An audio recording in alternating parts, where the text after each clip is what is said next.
भारत के नए शहरियत कानून को लेकर आवाम का एहतजाज लगातार जारी है।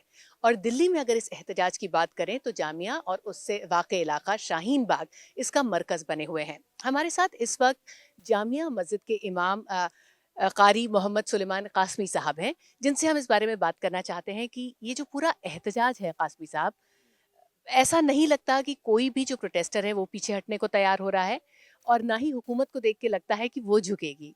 तो आपको ये एहतजाज कहाँ ज़्यादा दिखता है?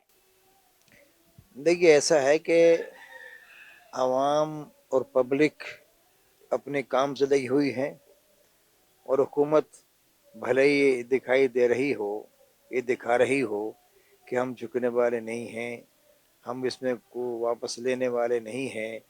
इसमें कुछ ना कुछ तो वापस न लें अलग बात है, लेकिन हुकूमत को इसमें कुछ ना कुछ ज़रूर करना पड़ेगा। इसकी हमें इतनी उम्मीद है जैसे हमें यकीन है कि सूरज कल निकलेगा।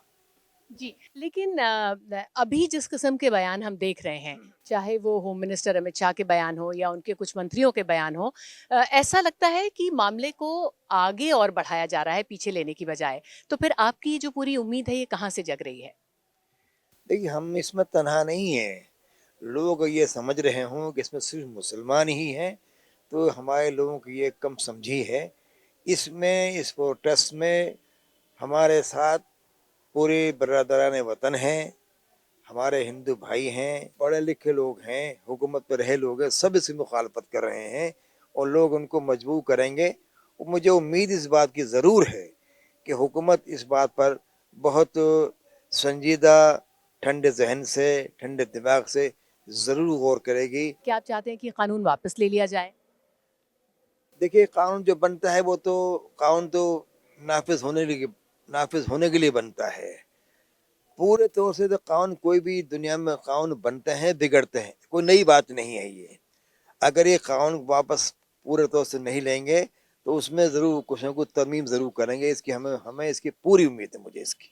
जी, कानून के साथ-साथ एक और चीज़ जिसको लेके बहुत सारे खदशात हमने देखा है, बहुत लोगों के दिलों में है, सिर्फ़ मुसलमानों के नहीं, वो है कि एक तो नेशनल रजिस्टर ऑफ सिटिज़न्स और जो दूसरा नेशनल पॉपुलेशन रजिस्टर। लोगों को लगता है कि इसमें कहीं नाम नहीं आया तो हमारा हम शहरी ही नहीं बचेंगे।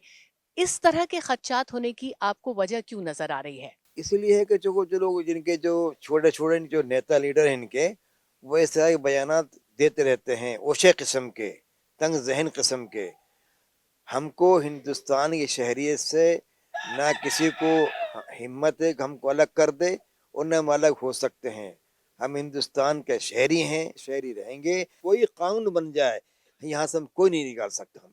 चाहे जामिया की ये सड़क बंद है या शाहीन बाग का, अब इसके ख़त्म होने का वक़्त है, अब बातचीत होनी चाहिए, अब कोई डिस्कशन करके बीच का रास्ता निकलना चाहिए, क्या होना चाहिए? देखिए, बातचीत तो करेंगे ये दिल्ली के इलेक्शन हो जाए, इस पर टिके हुए हैं सब ये। और मैं समझता हूँ कि शायद हुकूमत भी इस मुजाहिरे को ख़त्म होने नहीं करवाना चाहती। क्यों आपको ऐसा लगता है? इलेक्शन लड़ रहे हैं, वो देखो तुम्हारा रास्ता रोक रखा है मुसलमानों ने। सिर्फ मुसलमानों को आगे ला रहे हैं, हमें आगे मत लाइए आप। हम तो हैं ही, हम जैसा कि मैंने आपको पहले बताया कि इस प्रोटेस्ट में हिंदुस्तान के सब लोग मौजूद हैं। पूरा हिंदुस्तान अवाम हमारे साथ उसमें शरीक है। लोग अपना पा रहे हैं। इसका मतलब क्या है कि पब्लिक एक साथ रहना चाहती है, जिससे एक साथ पहले रहता है।